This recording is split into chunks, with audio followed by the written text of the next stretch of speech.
Hello everyone, welcome back to our channel. आज हम शुरू करने वाले हैं उत्तराखंड पुलिस एक्ट 2007 का लेक्चर नंबर 2। लेक्चर 1 में हमने डिस्कस किया था इसका चैप्टर नंबर 1, जिसके अंदर हमने डिस्कस किया था सेक्शन 1 और सेक्शन 2, जो कि बात करता है डेफिनेशन की। और डेफिनेशन के अंदर हमने डिस्कस की थी सेक्शन 2A से लेकर 2Z C तक डेफिनेशन हमने उसमें डिस्कस की थी। अगर आपने वो हमारी पहले वाली वीडियो नहीं देखी है तो आप डिस्क्रिप्शन में जाके देख सकते हैं, उसका लिंक मैं आपको प्रोवाइड करवा दूंगा। अब हम शुरू करते हैं आज का हमारा चैप्टर नंबर 2, जो कि बात करेगा कॉन्स्टिट्यूशन के बारे में। उत्तराखंड पुलिस एक्ट कैसे बना, उसमें कौन कौन से अधिकारी होंगे, क्या क्या उसके रोल होंगे, वगैरह वगैरह, ये सब हम डिस्कस करने वाले हैं किसके अंदर, हमारे चैप्टर नंबर 2 के अंदर। और इससे पहले कि हम शुरू करें, मैं आपसे पहले माफी मांगना चाहता हूँ, क्योंकि मेरी 3-4 दिन से अभी तबीयत बहुत खराब चल रही है, तो मैं आपको ये क्लास कंटिन्यू नहीं दे पाया। और आज की भी क्लास ये रिकॉर्डेड क्लास है, लाइव क्लास नहीं। तो प्लीज थोड़ा कोऑपरेट कीजिएगा, मेरी तबीयत अभी बहुत खराब चल रही है। अभी मैं थोड़ा ठीक हूँ, इसलिए मैं अभी ये रिकॉर्ड करके आपको दे पा रहा हूँ। आपको ये, जब तक मेरी तबीयत ठीक नहीं होती तब तक आपको ये क्लासें रिकॉर्ड मिलेगी। तो हमारा आज का सेशन होगा चैप्टर नंबर 2 के ऊपर। चैप्टर नंबर 2 हमारा क्या कहता है? Constitution and organisation of the police force. Police force की कॉन्स्टिट्यूशन और पुलिस फोर्स की ऑर्गेनाइजेशन कौन से एक्ट के अंतर्गत? उत्तराखंड पुलिस एक्ट के अंतर्गत। ये बात ध्यान रहेगी। ये हमारा कहता है चैप्टर नंबर 2। अब अगर हम बात करें इसके अंदर आने वाले सेक्शंस की, तो इसके अंदर आने वाले जो सेक्शंस होंगे हमारे कितने होंगे? सेक्शन 3 से लेकर सेक्शन 18 तक। ये हमें आज डील करने हैं, सेक्शन 3 से लेकर सेक्शन 18 तक। तो एक एक करके डिस्कस करते हैं। तो शुरू करते हैं हमारा आज सेशन सेक्शन 3 से। अगर हम बात करें सेक्शन 3 की, तो सेक्शन 3 कहता क्या है, ये देखते हैं पहले। Constitution of the police force for the state. Police force का कॉन्स्टिट्यूशन एक राज्य के लिए, राज्य कौन सा? उत्तराखंड। ये बात ध्यान रहेगी। अब इसके सेक्शन 3 के सब सेक्शन 1 के अंदर क्या कह दिया गया? There shall be a police for the state. एक राज्य के लिए पुलिस होगी, कोई दिक्कत नहीं है। शैल है, मैंडेटरी बोल दिया, मैंडेटरी प्रोविजन बोल दिया कि होगी ही होगी। There shall be a police for the police force for the state, होगी। Sub section 2, the police force shall consist of such ranks and members and have such organizations as the state government may by general or special orders prescribe। मतलब क्या बोल दिया गया कि जो भी उत्तराखंड राज्य में पुलिस फोर्स बनाई जाएगी, उसमें वो उन सभी रैंकों के अधिकारी होंगे। अब रैंकों के अधिकारी में एसपी भी आता है, डीएसपी भी आता है, एसआई भी आता है, एएसआई भी आता है, हेड कांस्टेबल भी आता है। मतलब ऊपर से लेकर के नीचे के तबके तक के सारे अधिकारी वो उसके अंदर मेंशन होंगे। और वो कौन नोटिफाई करेगा? वो नोटिफाई करेगा हमारी राज्य सरकार करेगी, as the state government prescribe. अब प्रिस्क्राइब भी कैसे करेगी? जनरल ऑर्डर में या स्पेशल ऑर्डर में, ये बात ध्यान रखनी है। मतलब क्या बोल दिया गया कि उत्तराखंड पुलिस एक्ट के अंदर जो भी पुलिस अधिकारी आएंगे वो हर एक रैंक के होंगे। अब वो रैंक कौन सेट करेगी? वो रैंक सेट करेगी हमारी उत्तराखंड सरकार, क्योंकि हम क्या पढ़ रहे हैं? उत्तराखंड पुलिस एक्ट पढ़ रहे हैं। ठीक है। The administration of the police force of the state subject to the overall control of the state government shall vested in the director general of the police. मतलब क्या बोल दिया गया कि जो उत्तराखंड राज्य की जो भी पुलिस होंगी, उसका सारा कंट्रोल किसके हाथ में होगा? डायरेक्टर जनरल ऑफ पुलिस के हाथ में होगा। लेकिन ये जो डीजीपी साहब हैं, ये किसके आदेश पर काम करेंगे? राज्य सरकार के आदेश पर काम करेंगे। क्या बोला गया कि उत्तराखंड पुलिस का जो भी एडमिनिस्ट्रेटिव कंट्रोल होगा, प्रशासनिक कंट्रोल होगा, वो किसके हाथों में है? DGP of Uttarakhand police. लेकिन डीजीपी भी किसके कहने पर काम करेंगे? राज्य सरकार के काम राज्य सरकार के कहने पर काम करेंगे। क्यों? क्योंकि क्या बोल दिया गया, ओवरऑल कंट्रोल किसका है? राज्य सरकार का। ये बात समझ में आती है।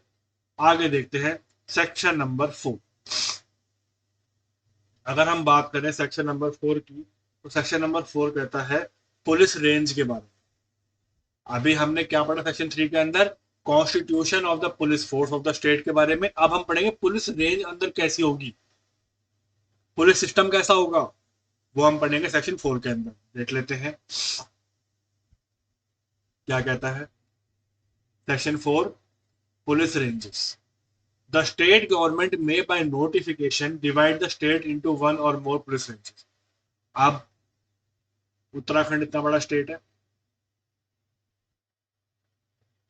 ये मान लो उत्तराखंड है। अब इसके अंदर हल्द्वानी भी आता है,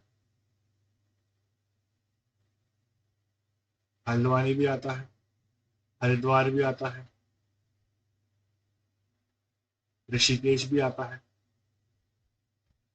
तो राज्य सरकार चाहे तो क्या करेंगी, नोटिफिकेशन इशू करके इसकी अलग सिस्टम कर देगी, इसका अलग सिस्टम कर देगी, इसका अलग सिस्टम कर देगी। इस एरिया में अलग पुलिस रेंज रहेगी, इस एरिया में अलग पुलिस रेंज रहेगी, इस एरिया में अलग पुलिस रेंज रहेगी। क्योंकि इतने बड़े उत्तराखंड के लिए सिर्फ एक रेंज, क्या वो एक रेंज संभाल पाएगी? नहीं संभाल पाएगी। तो हरिद्वार का जो रेंज होगा उसके लिए अलग पुलिस रेंज कर देगी, हल्द्वानी का होगा उसके लिए अलग कर देगी, ऋषिकेश का होगा उसके लिए अलग कर देगी। ये बात समझ में आती है? अगला, the administration of the police force in the police range shall be vested in an officer not below the rank of deputy inspector general of police। मतलब कौन हो गए? डीआईजी साहब। और ऊपर वाले केस में कौन थे? डीजीपी साहब थे। इस वाले केस में कौन है? डीआईजी साहब। ये बात ध्यान रखना। अगर हम बात करें पुलिस रेंज की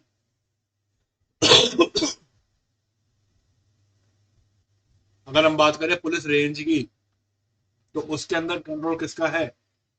डीआईजी साहब का, या उससे ऊपर के अधिकारी। लेकिन कम से कम रैंक क्या होनी चाहिए? डीआईजी की तो रैंक होनी चाहिए, deputy inspector general of police की तो होनी चाहिए। उससे ऊपर कोई हो सकता है, आईजी हो सकते हैं, लेकिन कम से कम रैंक होनी चाहिए डीआईजी की। क्या करेंगे ये? इनके पास पूरा प्रशासनिक कंट्रोल होगा किसका? Police ranges. ये अपने हिसाब से पुलिस रेंज तय कर सकते हैं, ये बात ध्यान रहेगी। सेक्शन 4 में हमने पढ़ा पुलिस रेंजेस। आगे पढ़ते हैं सेक्शन 5, पुलिस डिस्ट्रिक्ट। सेक्शन 5 कहता है पुलिस डिस्ट्रिक्ट।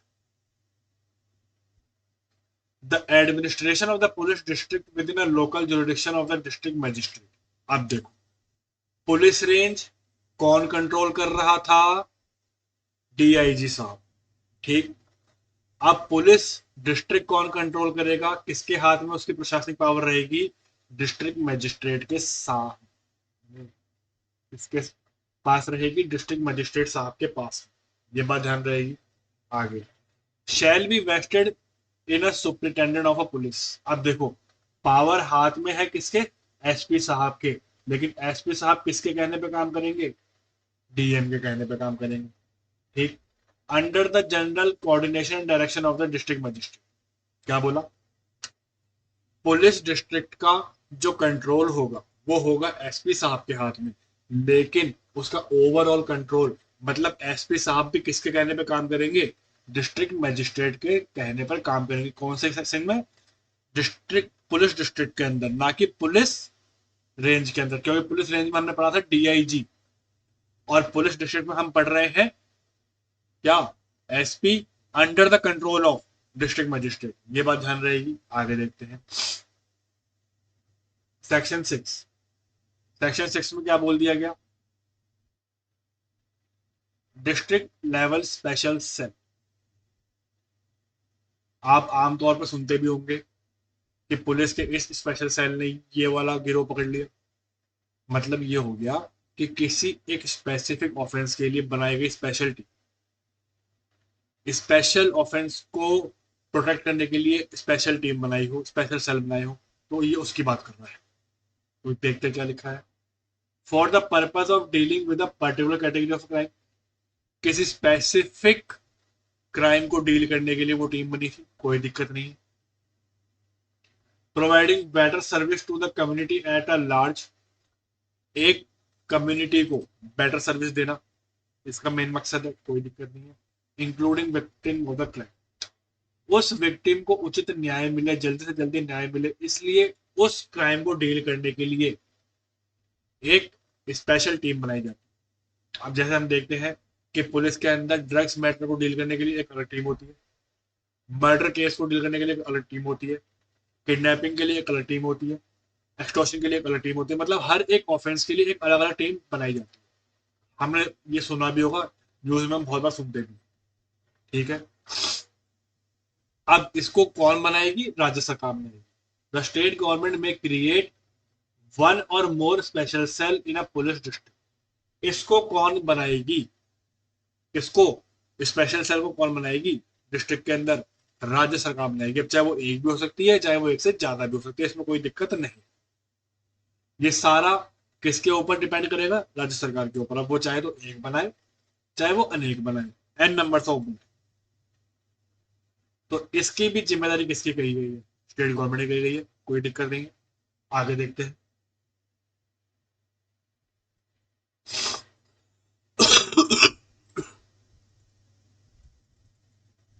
सेक्शन 7। सेक्शन 7 किसकी बात कर रहा है?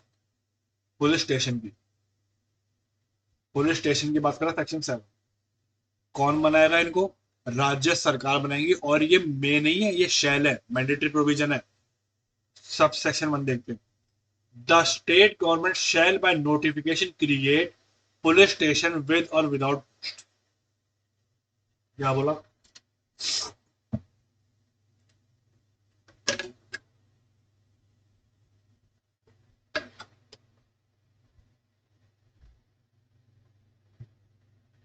राज्य सरकार को बनाने ही पड़ेंगे क्या? Police station. अब चाहे उसके अंदर पोस्ट दे चाहे ना दे, वो अलग बात है, लेकिन पुलिस स्टेशन राज्य सरकार को नोटिफिकेशन जारी करके बनाने ही पड़ेंगे। ठीक है। The state government shall by notification notify the circle and there shall be minimum 2 police station in a circle. अब क्या होगा? हर डिस्ट्रिक्ट में एक सर्कल होगा। अब इसके अंदर कम से कम 2 पुलिस स्टेशन तो होने ही चाहिए। 2 से ज्यादा हो चलेगा, लेकिन कम से कम 2 होने चाहिए। और आपसे पूछ लेगा कि एक सर्कल में कम से कम कितने पुलिस स्टेशन होने चाहिए, तो कम से कम 2 तो होने ही चाहिए, मिनिमम 2 होने चाहिए। 2 से ज्यादा हो कोई बात नहीं, लेकिन एक सर्कल में कम से कम 2 पुलिस स्टेशन तो होने ही चाहिए। ठीक है। और एरिया को हम डिवाइड किस में करेंगे? सर्कल्स में करेंगे। जो हम बोलते हैं सर्कल इंस्पेक्टर, सर्कल सीआई साहब बोलते हैं, तो वो यही बैठते हैं। ये बात ध्यान रखना। ठीक है। Sub section 3। A police station shall be headed by officer in charge who shall not below the rank of सब इंस्पेक्टर। अब जो उस सर्कल के अंदर, अब मान लो ये सर्कल है, इसके अंदर 1 2 3 4 5, ये 5 स्टेशन बन गए, पुलिस स्टेशन बन गए। तो इसका हेड एसआई अलग होगा, इसका हेड एसआई अलग होगा, इसका हेड एसआई अलग होगा, इसका हेड एसआई अलग होगा। ठीक। एसआई बोले तो सब इंस्पेक्टर। मतलब सर्कल में आने वाले जितने भी पुलिस स्टेशन है, उन सबका जो हेड होगा, कम से कम उसकी रैंक क्या होनी चाहिए? सब इंस्पेक्टर होनी चाहिए। अब अगर ऐसा ही नहीं है तो इंस्पेक्टर होगा, लेकिन हेड कांस्टेबल नहीं होगा। कम से कम रैंक बताइए एसआई की। ऐसा ही नहीं है तो इंस्पेक्टर होगा, लेकिन हेड कांस्टेबल या एएसआई नहीं होगा। ये बात ध्यान रखनी है। सेक्शन 8 क्या कहता है? Revenue police area. कौन सा area? Revenue police area. Section 8। Under the revenue police system such area of any district shall fall as government determined time। अब इन सबको तय कौन करेगी कि कौन सा एरिया रेवेन्यू एरिया है या रेवेन्यू पुलिस एरिया नहीं है? राज्य सरकार इनको समय समय पर तय करेगी। इसमें भी कोई दिक्कत नहीं है।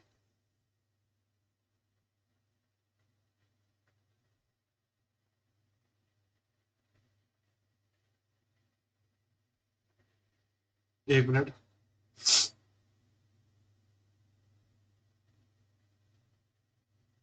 राज्य सरकार समय समय पर तय करेगी कि कौन सा एरिया पुलिस एरिया में आता है, रेवेन्यू पुलिस एरिया में आता है या नहीं आता। अब ऐसा भी हो सकता है कि मान लो 2016 में तो आ रहा था लेकिन 2018 में नहीं आ रहा, तो राज्य सरकार नोटिफिकेशन जारी करके 2018 में इसको मना भी कर सकती है। और ये 2020 में फिर आ रहा है, तो राज्य सरकार इस एरिया को नोटिफिकेशन जारी करके रेवेन्यू पुलिस एरिया दोबारा घोषित कर सकती है। अब ये मान लो सीधे सीधे ये पॉलिटिकल एजेंडा होता है, जब सरकार के फेवर में दिखता होगा तो वो कर देगी, वरना वो नहीं करेगी। सीधी सीधी बात है। आगे देखते हैं। Railway police. रेलवे पुलिस आप स्टेशन में देखते भी होंगे, आरपीएफ रेलवे पुलिस फोर्स होती है, और उसके साथ साथ एक स्टेट गवर्नमेंट पुलिस भी होती है। अब देखते हैं क्या लिखा है इसके अंदर। Notwithstanding anything contained in this act, the state government may by notification in official gazette, official gazette में नोटिफिकेशन जारी करेगी, create one or more railway police district under control of superintendent of police. मतलब एक या उससे ज्यादा क्या बनाएगी, रेलवे पुलिस डिस्ट्रिक्ट बनाएगी। किसके कंट्रोल में होगी, एसपी साहब के कंट्रोल में होगी। ये बात ध्यान रखना। रेलवे डिस्ट्रिक्ट पुलिस या रेलवे पुलिस डिस्ट्रिक्ट किसके कंट्रोल में होगी, सुपरिटेंडेंट ऑफ पुलिस के कंट्रोल में होगी। Under such railway area in the state as government may as government may specify. ठीक है। Subsection 2, the state government may by notification divide a railway police district into one or more circle. अब जैसे हमने ऊपर पढ़ के आए थे कि उस एरिया को भी इन्होंने सर्कल में कर दिया था, अब ये रेलवे डिस्ट्रिक्ट भी सर्कल में डिवाइड कर दिए जाएंगे, कोई दिक्कत नहीं है। To be held by officer not below the rank of assistant or deputy superintendent of police. लेकिन इसका हेड कौन होगा, सर्कल्स का हेड बता रहा हूँ, सर्कल के अंदर पुलिस स्टेशन का हेड नहीं बता रहा, क्योंकि अभी आप कंफ्यूज हो रहोगे कि आपने तो बताया था कि जो सर्कल के अंदर वो बने थे, पुलिस स्टेशन बने थे, उसका हेड आपने तो ऐसा ही बताया था। मैं बोलूंगा हाँ मैंने बिल्कुल बताया, लेकिन मैं यहाँ पे इन सर्कल्स का हेड बता रहा हूँ, पूरे सर्कल का हेड। तो उसका हेड कौन होगा, डीएसपी साहब होंगे या एएसपी साहब होंगे। पूरे सर्कल का हेड बता रहा हूँ। इसके अंदर जो थाने आएंगे उनका बताया था मैंने, कम से कम रैंक होनी चाहिए एसआई, ये बात ध्यान रहेगी। The state government by notification create one or more police station in railway district to be headed by officer in charge not below the rank of sub inspector. अब जो इस सर्कल के अंदर थाने बनेंगे ना, इनका हेड होगा कम से कम रैंक में एसआई। पूरे सर्कल का तो हेड हो गया एएसपी डीएसपी, और जो इस सर्कल के अंदर थाने बनेंगे उनका कम से कम हेड होना चाहिए एसआई। ये बात ध्यान रहेगी, इसमें कंफ्यूजन बिल्कुल क्लियर मत। Section 10, intelligence department. Section 10, intelligence department. The state government may bye general और स्पेशल ऑर्डर, इसमें भी कौन करेगी, राज्य सरकार करेगी, स्पेशल ऑर्डर से करे चाहे जनरल ऑर्डर से करे, create a state intelligence department for collection, for coalition, for analysis and dissemination of intelligence. हम ये बार बार सुनते ना इंटेलिजेंस ब्यूरो। अब कई बार क्या होता है, अपराध हो जाता है, सबूत पर्याप्त मात्रा में नहीं मिल पाते, तो उनको हम एक वर्ड सुनते हैं कोडिंग डिकोडिंग, कोडिंग डिकोडिंग या छानबीन करना या अलग अलग पहलुओं से देखना, तो वो सारे काम इस डिपार्टमेंट के होते हैं। इसको भी कौन बनाएगी, राज्य सरकार ही बनाएगी, ये बात ध्यान रहेगी। सेक्शन 10, क्राइम इन्वेस्टिगेशन डिपार्टमेंट, जिसको हम शॉर्ट फॉर्म में आम भाषा में जानते हैं सीआईडी, क्राइम इन्वेस्टिगेशन डिपार्टमेंट। अपराध हो गया, उसकी तहकीकात करने वाला डिपार्टमेंट कौन हुआ, सीआईडी। इसको भी कौन बनाएगा, राज्य सरकार बनाएगी, जनरल और स्पेशल ऑर्डर से बना सकती है। Create a crime investigation department CID for investigation of specified crimes, किसी स्पेसिफाइड कैटेगरी के क्राइम्स को, अब वो स्पेसिफाइड कैटेगरी कोई भी हो सकती है, किसी का खून हुआ उससे मैटर हो, लूट हुई उसका मैटर हो, या किसी को अगवा कर लिया उसका मैटर हो, या किसी ने सुसाइड कर लिया उसका मैटर हो, किसी भी मैटर के लिए हो सकती है, किसी भी मैटर के लिए हो सकती है, ये बात ध्यान रखना, कोई एक पर्टिकुलर इसका नहीं। लेकिन जिस मैटर के लिए बनाया है वहां पे हम उसको बोलेंगे स्पेसिफाइड है, लेकिन जब तक कोई मैटर नहीं है तब तक हम उसके लिए हम इसको स्पेसिफाइड नहीं बोलेंगे, ये बात ध्यान रखनी है। आगे देखते हैं। As directed by the state government or directed by the director general of police. अब सीआईडी के ऊपर भी कंट्रोल किसका होगा? डीजीपी साहब का होगा, और डीजीपी साहब किसके कहने पर काम करेंगे? राज्य सरकार के कहने पर काम करेंगे, और यही बात हमने अभी कहाँ पढ़ी थी? सेक्शन 3 के अंदर पढ़ी थी। अगर आपने वो नहीं देखा है तो आप इसको बाद में देख लेना, मैंने आपको बता रखा था इसके अंदर, इसमें भी कोई दिक्कत नहीं है हमें।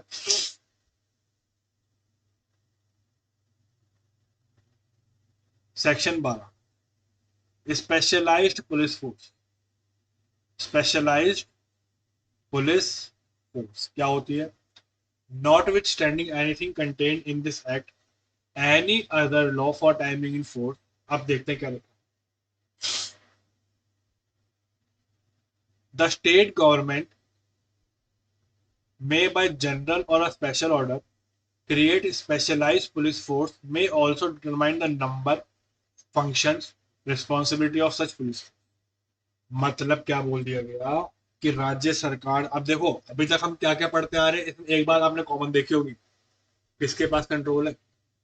राज्य सरकार के पास।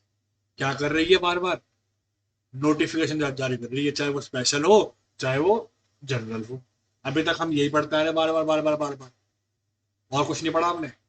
तो इतना तो आप समझ जाना कि सारा का सारा इसमें दारोमदार किसके ऊपर है? राज्य सरकार के ऊपर। और कुछ काम नहीं है उसका।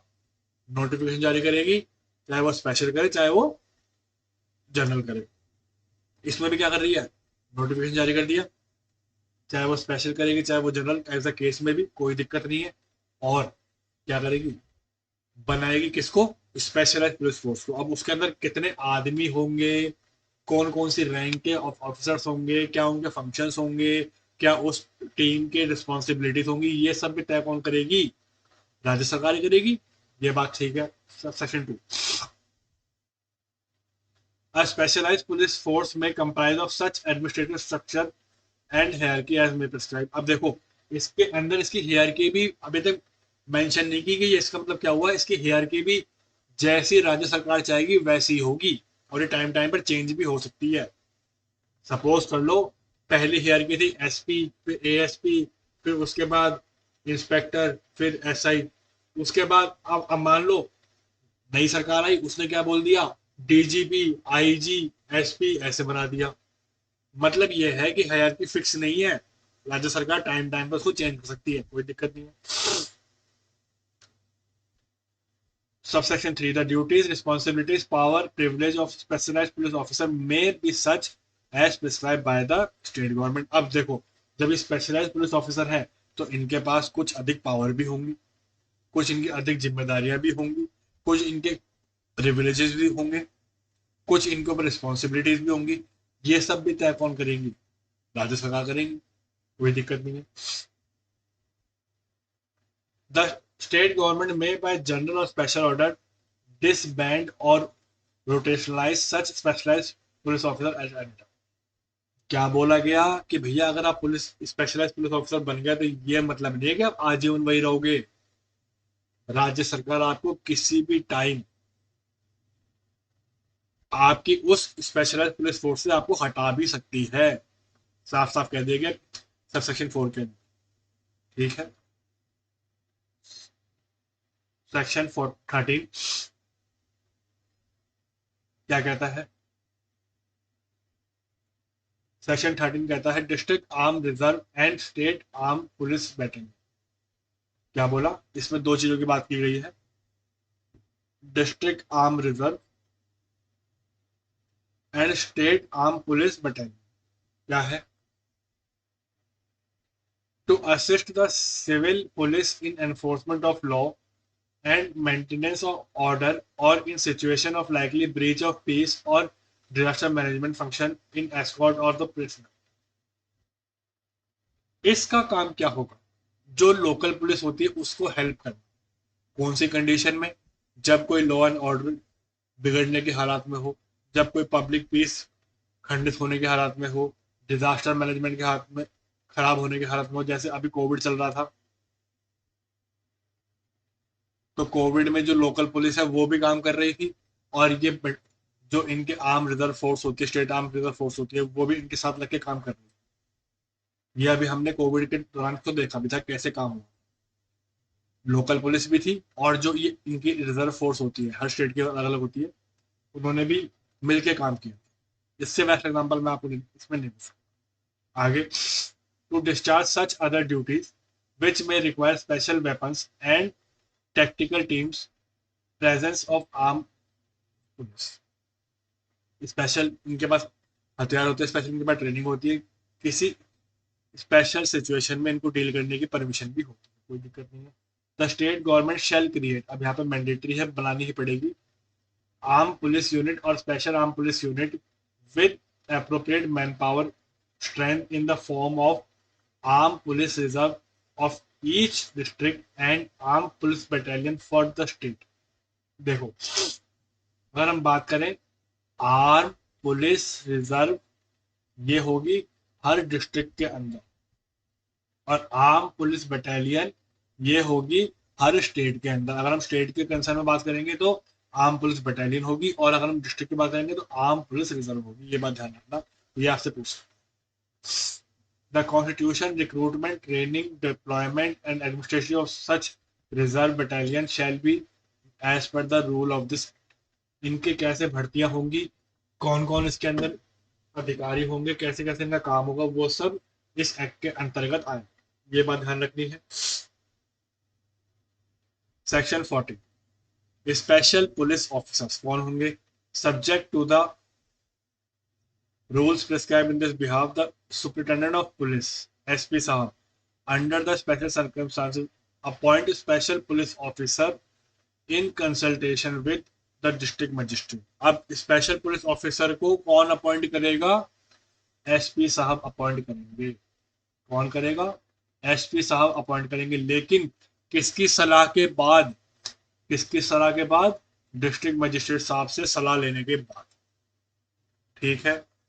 बात करें स्पेशल पुलिस ऑफिसर की, अपॉइंट अथॉरिटी कौन है? एसपी साहब है, लेकिन वो खुद नहीं करेंगे, वो डीएम साहब से सलाह मशवरा करने के बाद। ये बात समझ में आती है। Section 15,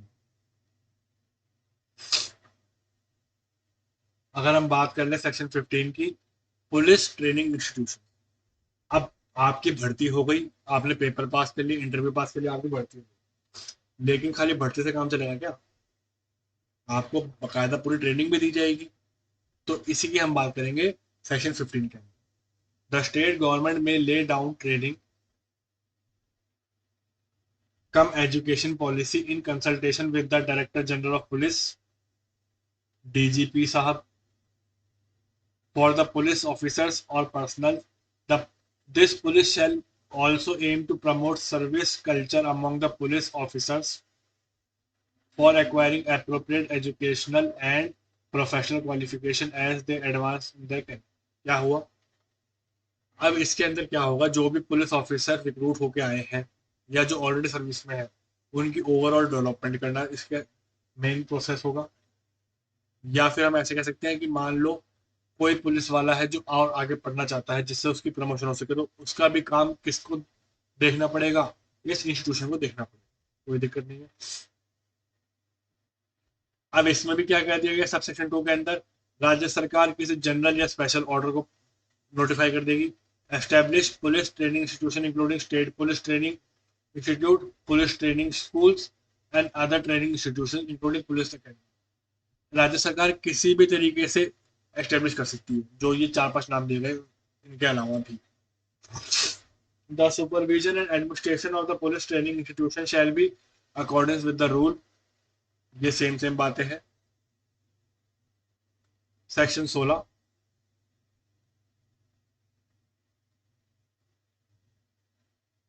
bureau of police research, BRD बोलते हैं इसको, हम इसको बोलते हैं BPRD, BPRD बोलते हैं उसको, bureau of police research and development. The state government may establish a bureau of police research and development for undertaking research into a matter relating to police and crime। ये एक तरीके से research and development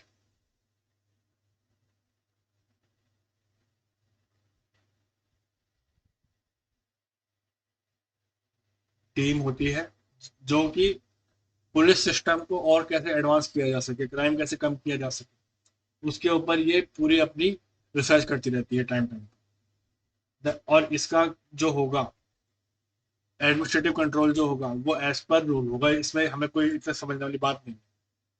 section 16 हमें बस क्या याद रखना है, bureau of police research and development, BPR। Section 17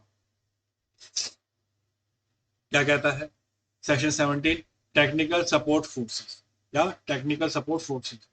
इसमें भी क्या है, the state government may create and maintain under overall control of DGP। Technical support force का किसके पास कंट्रोल है, DGP के पास। ठीक, such technical agency and forces as required through notification made from time time. Same same बातें हैं, बस हमें क्या ध्यान रखना है, टेक्निकल सपोर्ट फोर्सेस का हेड कौन है, कंट्रोल किसके हाथ में है, DGP के हाथ में। और आज के सेशन का आखिरी section, section 18, legal adviser and financial control. कौन होगा, कौन अपॉइंट करेगा, राज्य सरकार अपॉइंट करेगी। The state government may appoint legal adviser and a financial controller to assist and advise the, किसको करेगा एडवाइस, DGP को।